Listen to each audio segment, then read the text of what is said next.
ეხლა მე მოგესალმებით მეგობრებო, ჩვენ ვართ ზღვაზე, ულამაზეს ადგილზე, რა ვიცი, ულამაზესი ადგილია თუ არა, მაგრამ ყოველ შემთხვევაში კარგი განწყობა გვაქვს. ეხლა გაგახედებთ, ჩვენ არც ხალხმრავლობა, დღეს დილით გავიღვიძეთ, მარტონი ვიყავით.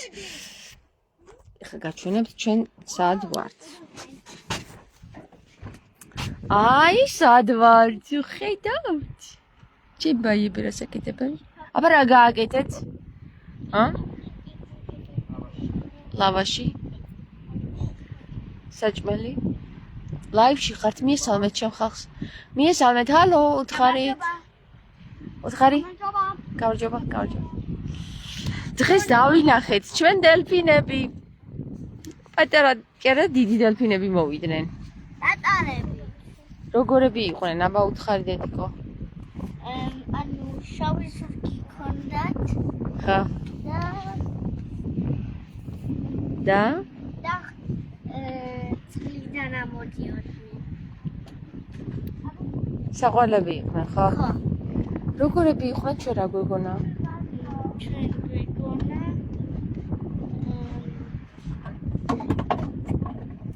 სელაპები, არა, სელაპები კი არა, მაგათ რა ქვიათ. ხო, სელაპები ქვიათ. მოკლედ, აი ჩვენი მანქანით ვართ აქ წამოსული, მეგობრებო და ძალიან საინტერესო ტრიპი გვაქვს. ხო და მოდი ახლა მე წავალ აქეთ. და ქარიქრის ალბათ ხო? ქარის ხმა გაწუხებთ? თუ არ გაწუხებთ ქარის ხმა? თუ გაწუხებთ ქარის ხმა? მაშინ შევალისა. რა უხელა ვარ ნახე. ბავშვებო, შეიძლება შეგაწუხოთ, შემოვიდეთ? ხო. აი. ჩემი ნაქსოვები იქით გადადეთ, არ დასვაროთ რა.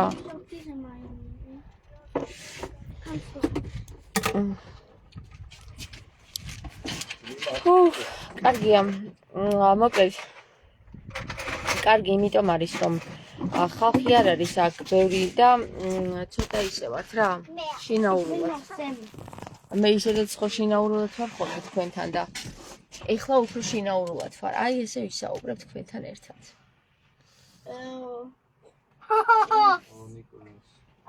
მეგობრებო, რამდენიმე სცენარი ისევ დავბლოკე. მოდი მე მოვტრიალდები, აქეთ ჯობია ისე.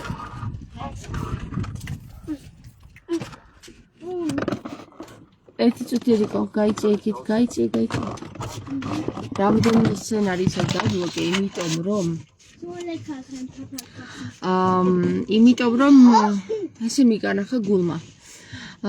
ხო იცით რომ ძალიან ბევრი პლაგიატობას აქვს საკითხი საქართველოში და არავინ არ ითვალისწინებს ხოლმე ესეთ რაღაცებს და ამიტომ ისეთი სცენები რომელიც შეიძლება სხვა მას გამოიყენოს ეხა ისაც დავტოვეთ თავისუფალი იმას ვერ გამოიყენებს ყველა იმიტომ რომ ჯერ მარტო მათემატიკას ვერ შეეხება და გული გაუსკდებათ მე რო შევეხე მათემატიკას მე ის რომ ძალიან პირადულია თამართან და ეს მე მგონი არავის დააინტერესებს ესეთი პირადულის გადაღება თამარის ასე რომ თუ რამე არის ხო ეხლა რაც შეეხება იმას რომ მაგალითად ამ სცენარზე ინტენსიურად დავიწყე ისე მუშაობა არა უშავს ის ტელეფონი უკვე ერთი თვე არის რაც პოლიციაში დევს და ის სცენარები რაც იმ ტელეფონში მაქვს ალბათ მაშინ მივიღებ როცა ამ ტელეფონს დამიბრუნებენ უკან ყოველ ორშაბათს მიბრუნებენ და ვერ მიბრუნებენ იმიტომ რომ არ ვიცი რატო რაღაც ხან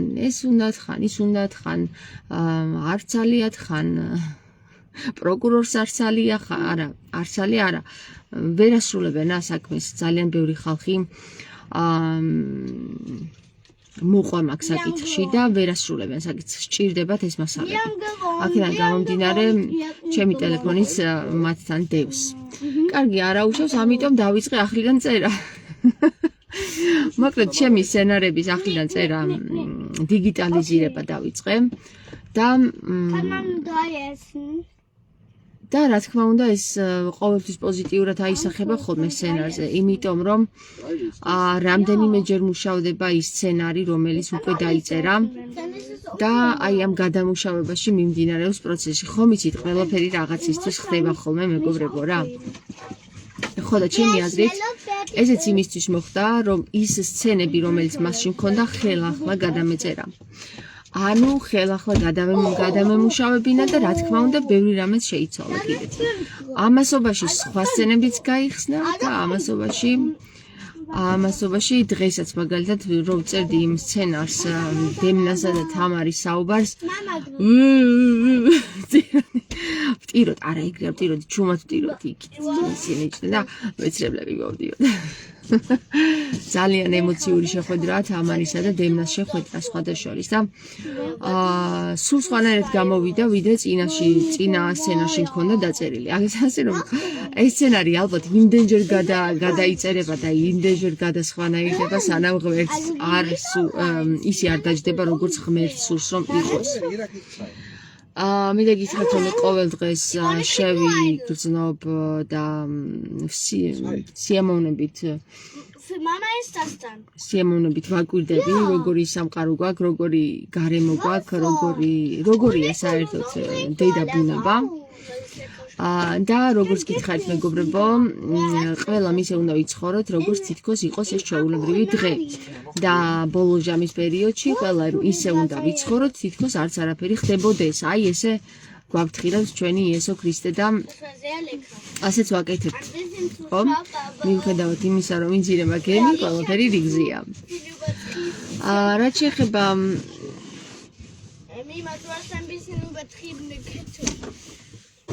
რაც შეეხება სხვადასხვა YouTube-დან დამიკავშირდა ერთი, რომელმაც მითხრა, რომ სიამოვნებით დაგეხმარებიო ამ სცენარზეო და ძალიან დიდი მადლობელი ვარ. ყოველ შემთხვევაში მე ამ ადამიანს გავუგზავნე ჩემი საკონტაქტო მონაცემები და თქვენც თუ გამოთქვათ სურვილს, რომ ამ სცენარზე ერთად ვიმუშაოთ. დასახვეწია, რა თქმა უნდა, სცენარი ერთი ადამიანის მიერ არ იწერება, მეგობრებო, სცენარის დასახვეწია და არა მხოლოდ სცენარია დასახვეწია, არამედ იმდროინდელი ისტორიული მონაცემები არის სრულიად გაყალბებული, არა შეცვლილი და სხვათა შორის გაყალბებული კი არა და მცდარად გადმოცემული. აქედან გამომდინარე, ანუ ლოგიკური მსჯელობის მიხედვით, აი მაგალითად ერთ-ერთთან საუბრის დროს მომიწია ამის მტკიცება, რომ თამარი არ გარდაიცვალა 56 წლის, არამედ გარდაიცვალა 41 წლის. აქედან გამომდინარე, თუ როგორ გარდაიცვალა 41 წლის, ძალიან ადვილად შეიძლება ადამიანმა უბრალოდ გამოითვალოს ისტორიული ფაქტების მიხედვით, როდესაც მადლობა ლიდი. მადლობა თამარი.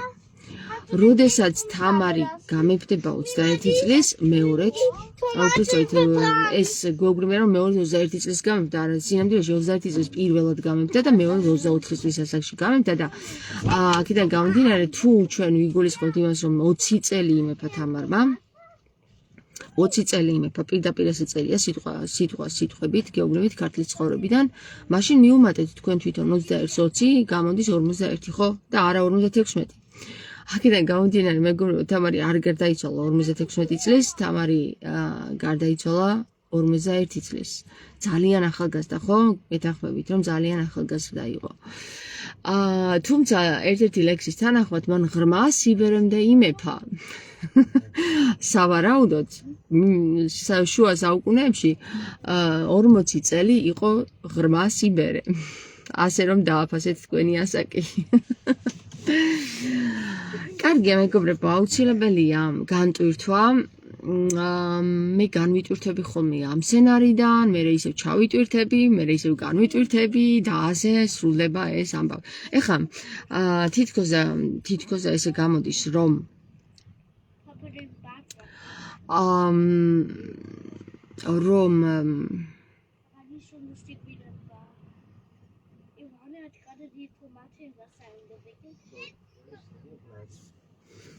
თითქოს და ესე გამოდის, რომ თამარ მეფის ცხოვრებას არ ვიცნობდით საერთოდ, ამ სცენარის მიხედვით, ჩვენ სრულიად სხვა პერსპექტივა გვეხსნება თამარზე და ვფიქრობ, რომ ეს ყველასთვის ძალიან საინტერესო იქნება, ანუ ჩემი აზრით, ისე როგორც ყველა დანარჩენი მეფეები, ჩემთვის ძალიან საინტერესო პირები არიან და მათზე ყველაზე მინდა რომ ფილმი არსებობდეს, ოღონდ კარგი ფილმი და არა ის ბანძი ფილმები, რასაც იღებენ ახლა დღესდღეობით.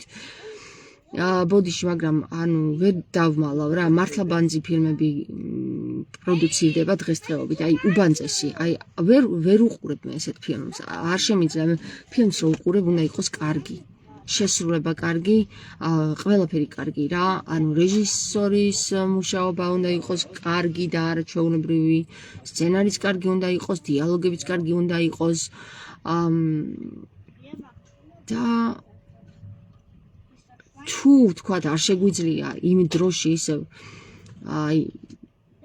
იმ დროის გაცოცხლება, მაგალითად როგორიც არის ბრძოლის სცენები, ხო? მაშინ საერთოდ ნუ გადავიღებთ ამ ბრძოლის სცენებს და სხვა პერსპექტივით დავანახოთ. აი, ფილმი მაგიტომ მიყვარს, რომ აი ძალიან კარგი საშუალება გაქვს იმისთვის, რომ ემოციები გადმოსცე ისე, რომ არაჩვენო ეს მაინც ომები რა. ანუ ომი, რომელიც დღეს არ შეგვიძლია რატომღაც ქართველებს, რომ ისე მაგრად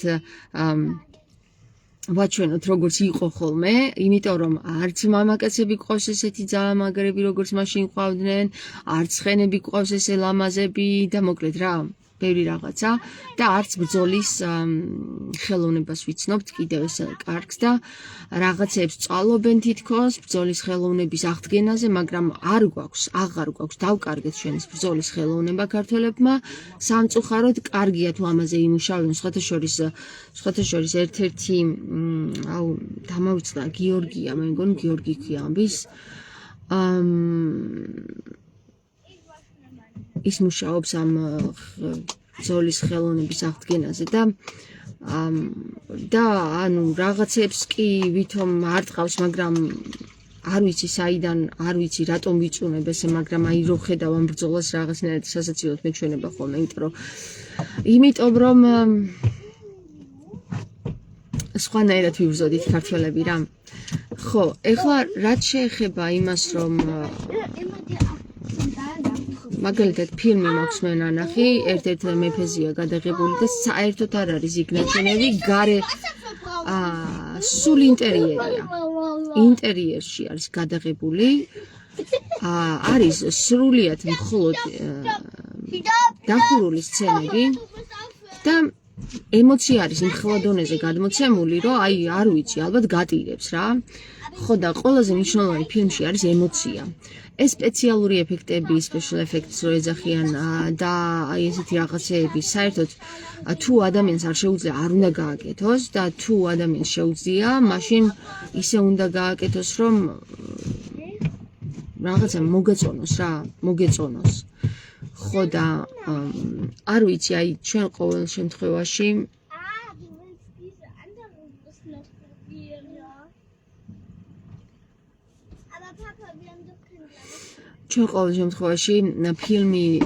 ფილმის ხელოვნება საერთოდ საქართველოში ძალიან დავკარგეთ.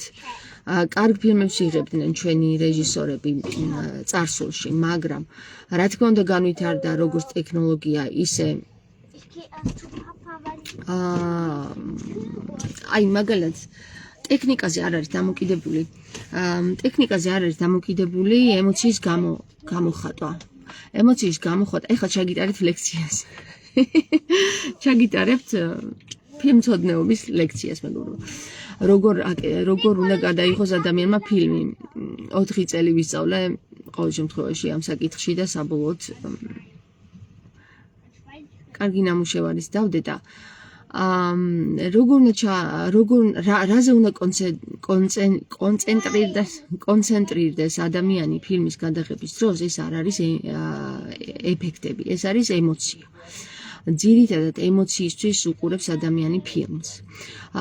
მიუხედავად იმისა, რომ ჰოლივუდი ძალიან მაგრად ჩალიჩობს იმაზე, რომ ადამიანები გადაართოს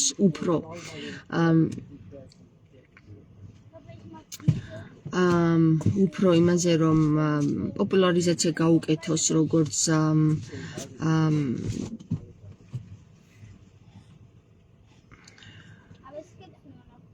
როგორც ხდება ხოლმე რა, როგორც რეალობაშიც ხდება, ყველაფერი თავდაყირად დააყენოს და პოპულარიზაცია გაუკეთოს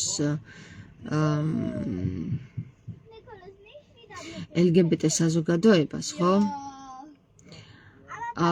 სხვათა შორის ძალიან მკვეთრად ფინანსდება ფილმები და ძალიან კარგად ფინანსდება ფილმები, სადაც ხედავთ Dann hast du 3.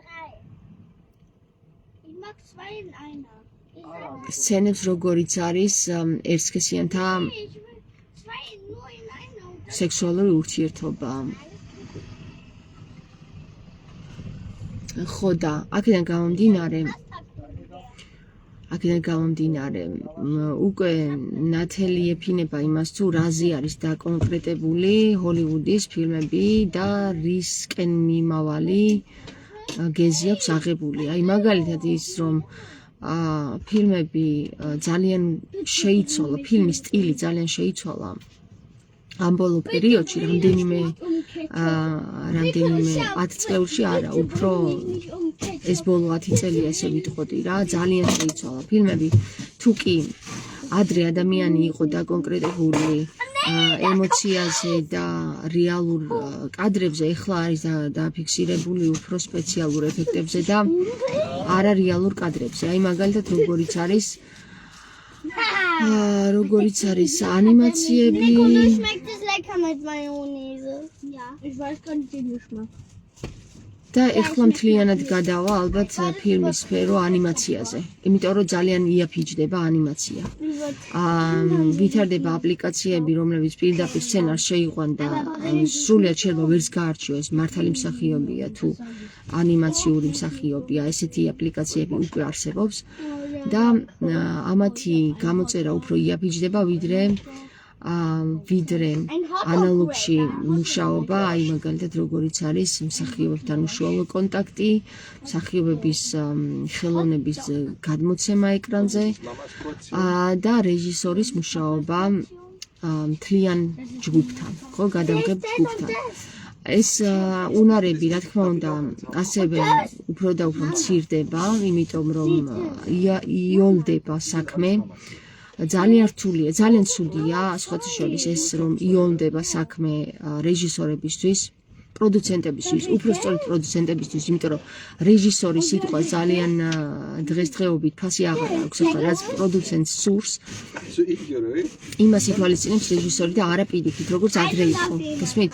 ადრე რაც რეჟისორს სურდა, ითვალისწინებდა პროდუცენტი. ეხლა რაც პროდუცენტს სურს, ითვალისწინებს, ანუ პროდიუსერს სურს, ითვალისწინებს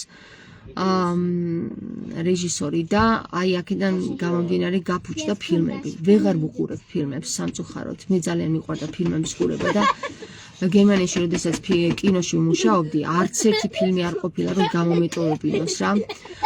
და კი არ ვმუშაობდი ისეთ კინოში, სადაც აი ქსელური კინოებია, არამედ ვმუშაობდი პატარა კინოში, სადაც შემოდიოდა ძალიან სერიოზული ფილმები რა, ესეთი რომ მართლა ხელოვნებას რასაც ეძახიან და რასაც უძახდნენ.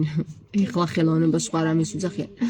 ხო და აქედან გამომდინარე ეს ძალიან მაკლია ეს ფაქტი, რომ აი ფილმი ვეღარ ნახე ბოლო 10 წლის მანძილზე ფილმი, რომელიც მომეწონოს რა, აი ვერ ვნახე.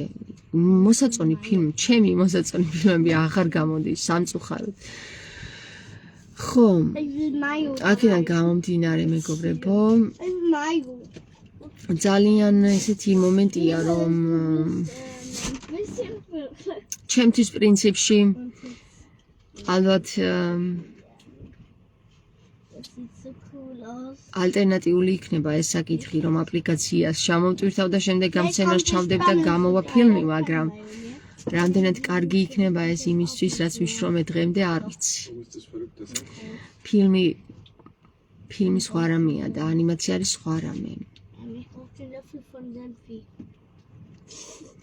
ხო. ანუ ვერ მირჩიეთ ვერაფერი, ხო? ვერც ერთი აპლიკაცია, რომელსაც გამოვიყენებდი. მაგალითად არის აპლიკაცია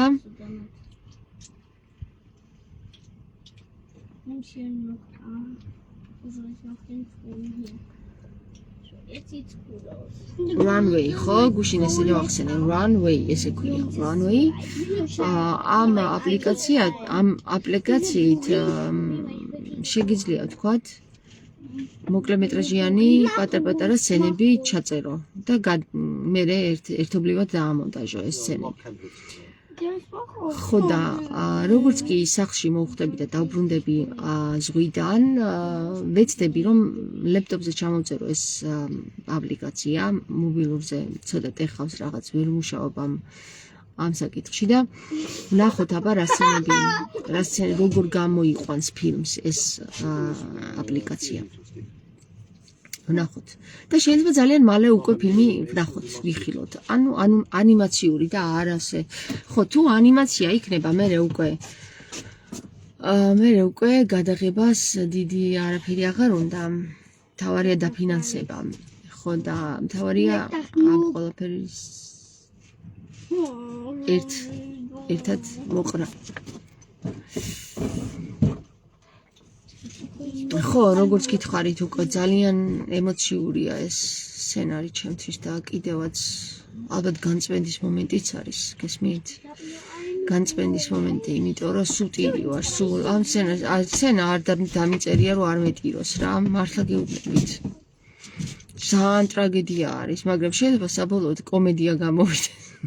მე საერთოდ ეგრე ვიცი. რამდენი ფილმიც დავიწყე სერიოზულად რომ გადავიღო, საბოლოო ჯამში გამოვიდა კომედიური ეს მოკლემეტრაჟიანები, მაგრამ სადიპლომო ფილმი მართლა ისეთი გამოვიდა. როგორც მინდოდა, ისეთი არ გამოვიდა, მაგრამ იქაც ბევრი ავატირე. ანუ ემოცია გამოიწვია ფილმმა.